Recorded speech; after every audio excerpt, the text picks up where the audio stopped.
According to the prediction by the World Economic Forum, by 2027, 10% of the world GDP will be stored on the blockchain.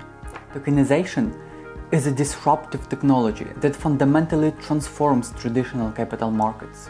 In this video, we will reveal how exactly the market is being transformed and what it means for the companies raising capital, investors, and professional financial firms. My friends, welcome to Stobox Insights, a video series about capital raising and financial innovations brought to you by a professional consulting company. Visit our website to learn more about our products and services and how they can benefit your business. Let's go!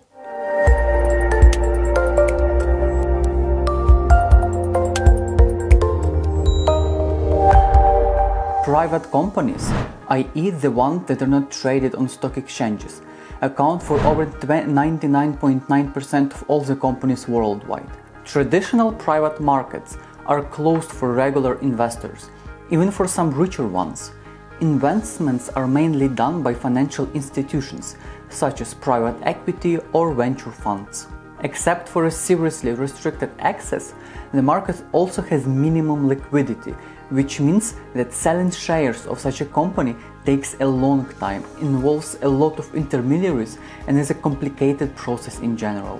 Such circumstances incentivize investors to invest for a long-term perspective and in most cases significantly interfere with the company's management. And they can't simply make an exit if they disagree with the direction the company is heading in. Representatives of investment institutions often become members of the board of directors. Some funds specialize in buying out the entire company, drastically changing its direction, which is called strategic turnaround, and then selling it again to the other investors. Another incentive derived from the system was to invest predominantly in companies with enormous growth potentials and correspondingly high risks. It didn't leave room for investing in relatively decent companies, as they would take too long to deliver the return through dividends, while selling them was problematic because of their low liquidity. We have a more detailed explanation of the exact flows of venture capital FASM. Look our video on this specific topic. Even if the company conducts an IPO, the issued shares are first distributed among institutional investors who would trade between themselves and only then let investors from the general market. The last issue of the traditional financial market is that all the significant operations have to be facilitated by a universe of intermediaries like brokers, investment banks, asset managers, custodians, and others. Of course, apart from further complicating the transaction process, all of such parties also charge their commission. Given these complexities, you may wonder why the majority of companies remain privately held. The surface-level reason for this is the extremely high cost of going public, but there are other non-obvious pros and cons of going public, which we examined in one of our videos linked above.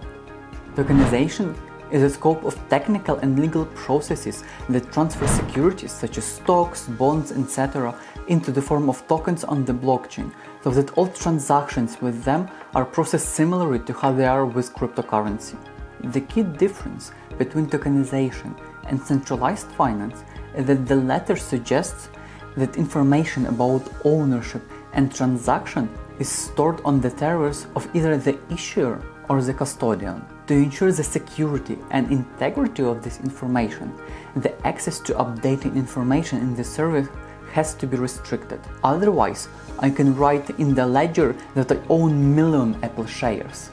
This requires creating gatekeepers that process transaction requests, which make transactions more complex and includes more manual labor into the transaction processing.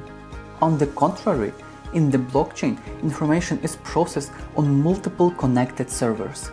The safety and integrity of the securities register are enabled by decentralized blockchain cryptography, whereby servers collectively agree on what constitutes the true state of the transaction register. The incentive is not to limit the access, but to make it broader to increase the resilience of the network. Because of this different model, Operations with tokens are much more efficient, which has the three following benefits. Firstly, tokenization enables better investor access to private markets. As transaction fees are reduced and the process becomes simpler, it becomes more practically feasible to enable access to hundreds or thousands of investors who can invest from any corner of the globe. Secondly, tokenization increases the liquidity of private markets for two reasons. Firstly, as the transaction process becomes faster and fees are reduced, smaller transactions become feasible and more often trades are possible. Secondly, as the number of potential investors increases, it becomes easier to find a counterparty for a transaction. Lastly, tokenization automates some of the jobs that are traditionally performed by intermediaries. For example, market making, traditionally performed by broker-dealers, can now be conducted within the automated market-making protocols. The securities storage used to be the responsibility of custodians and depositories, while today they can be stored directly in the blockchain. Another example is executing a securities lending and borrowing transaction. Traditionally, it would require a complex interaction between brokers, custodians, and other parties. Tokenization reduces the hassle to a minimum by using the so-called lending protocols. If you would like to learn more about decentralized finance and how its protocols work, watch our video on the topic. If you find this video useful, make sure to press the like button to give it higher exposure. Also, if you have people in your network for whom this information may be helpful, please share this video with them. Tokenization makes an impact on three groups of actors in finance: businesses raising capital, investors, and financial intermediaries. Let's take a closer look at them. First of all businesses get better access to investors. Even while staying private, they can now raise money from a significantly broader circle of investors. Of course, you can also expect to get financing on better terms, as you as an issuer get an increased bargaining power because you have more investors to choose from. Furthermore, your tokenized securities are more attractive for investors themselves thanks to better liquidity.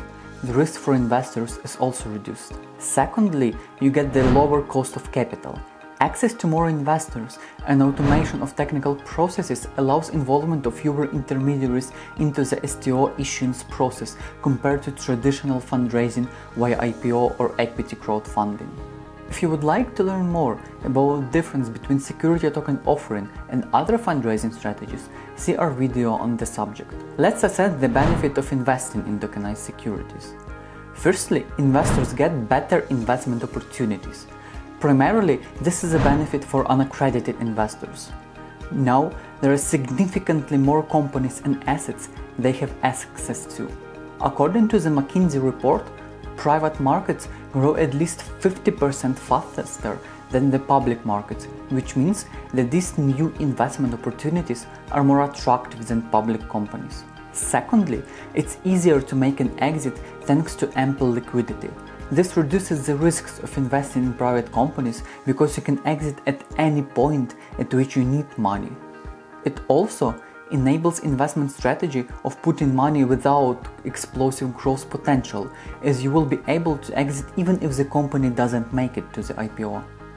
Thirdly, investors enjoy lower transaction cost, which is especially important for small investors. Technical progress always shifts what companies offer and which markets they operate in. Let's see how it is going to impact financial service providers, such as brokers, investment bankers, and asset managers. First of all, financial intermediaries will benefit from automation of internal operations. As the financial markets are strictly regulated, we shouldn't expect the total elimination of regulated institutions. For instance, a regulatory authority may demand decentralized liquidity tools to be operated and supervised by licensed actors. Therefore, brokers can still provide market-making services but using decentralized finance technologies, which will increase their margins. The second change is the possibility to acquire new markets and audiences. For example, automation will allow broker-dealers to shift down market. It means that enough service of market making becomes profitable not only when provided to large enterprises with $100 million valuation, but can also be offered to much smaller companies with a market cap of, let's say, 100,000. Investment bankers who conduct underwriting and promote securities prior to IPO can now expand their investor networks, targeted not only institutional investors, but individual ones as well. One day, Goldman Sachs will be promoting new IPOs on Twitter and having a queue of investors similar to how coin lists on Binance do. Investment funds can now invest in crypto assets or create tokenized funds targeted at individual retail investors. Obviously, there are victims of the progress as well, so some functions of intermediary will be eliminated. For instance, buying a private company's stock will be easier and will not require an intermediary broker charging a commission. Custodians are likely to become much less prominent as well. This creates additional competitive pressure for the financial service providers to divest from business units whose days are coming to an end and instead focus on those new opportunities. All in all, the change that tokenization brings is significant and dramatic. If you would like to take an advantage of this fast-growing industry, regardless of whether you are a business or investor, request a complimentary 30-minute consultation on our website stobox.io. Stay tuned and see you in the next episode.